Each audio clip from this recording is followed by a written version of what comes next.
Getting your pen to dance across the paper takes a lot of confidence, especially for beginners. It is a permanent ink after all. So let's get started. Imagine you are drawing two trees, just a basic shape with a few lines with the pencil. No, we're not drawing all the branches. We're not even drawing full trunks or anything. Just get your idea down there and then put your pencil down. Now it's time to just pick up your pen, and I'm using a 08 permanent ink pen, and draw some rocks. We're not worried about where the rocks are going. Just pile a few in the corner there, one on top of the other. And now move to your tree. As you go up, don't worry about perfect branches. Branches are wiggly and they move all over the place. Just wiggle your pen up, do an outline of the branches, and move on. As you can see, no real rhyme or reason. Just trying to make it look tree-like and keep my pen going. Overlap the branches so the tree behind, the branches are behind. Will help to create a more interesting composition. Next, we're going to add some little bushes. Now, bushes are just swirls of shape. We can't actually see the leaves or the branches that well, and so just do some interesting scribbles. Make sure that your bushes have ups and downs and ins and outs so that they have that sense of alive and vigorous growth. You can have a few little branches sticking out from there and put some leaves on them. Nothing too exact. As you notice, leaves are various shapes, various sizes. No two leaves are the same because we're seeing them at different angles. Keep adding some little shrubs, and if you notice, I have them clustered around the trunks of the trees. It kind of creates a little environment there. You can add a few rocks, you can add a few more little branches that are going to poke out. And then now I'm trying some bigger branches and bushes. Again, just some scribble lines, and notice some of them are poking out, some of them scribbled inside. They're just suggesting a bush. And then, of course, some little branches always are sticking out of a bush.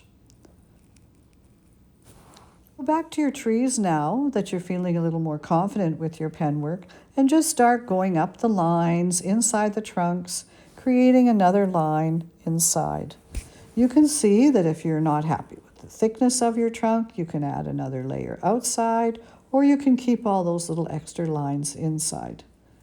Each of those lines is just squiggly moving up. We're not worrying about keeping them straight or equal distance apart. You can add a few more branches as you go and make your tree a little more interesting. Don't get too carried away. You can see as you move along, drawing your lines up through the trunks, things are becoming very interesting, and it gives a really interesting and unusual tree. Also, you will also find as you move along that you're getting a little more comfortable with your pen and you're starting to let it dance around a little bit. The final thing is to put in a few clouds and have them wind their way through the branches and the tree. And again, squiggly lines, don't worry about making anything exact, and add a few extra lines or layers to make your clouds have a little bit of depth. You can make them a little bigger if you need to, or you can put the extra lines inside and make them a little interesting but not too large. Once I got to this point, I decided that my bushes were a little bit short, so I added another layer behind them. If you notice, this layer has a lot more ins and outs to it. It also echoes the shape that's already there, and it does not have as many detail-y squiggles in it as well. In this way, I'm able to create depth and also indicate that they're a little bit different.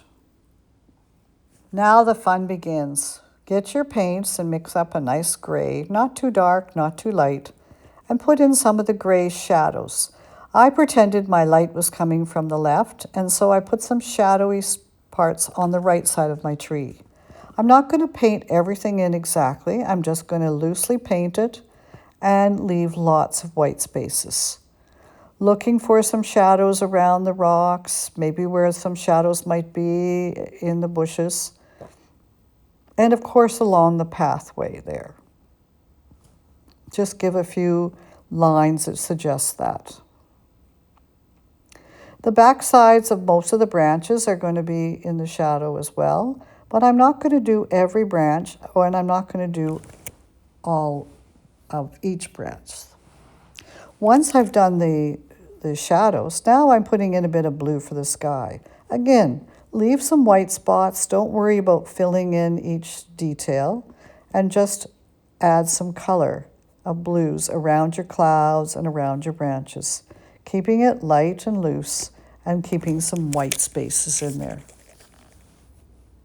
This is a good time to maybe make some of your blues darker, if you notice up in the top right-hand corner, and some of them lighter as I get down closer to my foliage. Again, I'm going to keep some white spaces and just put some of it around the bushes, but not go into the bushes. Now I'm trying to have some fun here and stay loose, and I'm also trying to learn about my paints as well. So I decided to use this little bit of an orangey red, my warm red, and did some shadows and some painting with it. Again, not painting everything, leaving some of the white spaces, and just going around and having that fun, bringing things a little bit alive.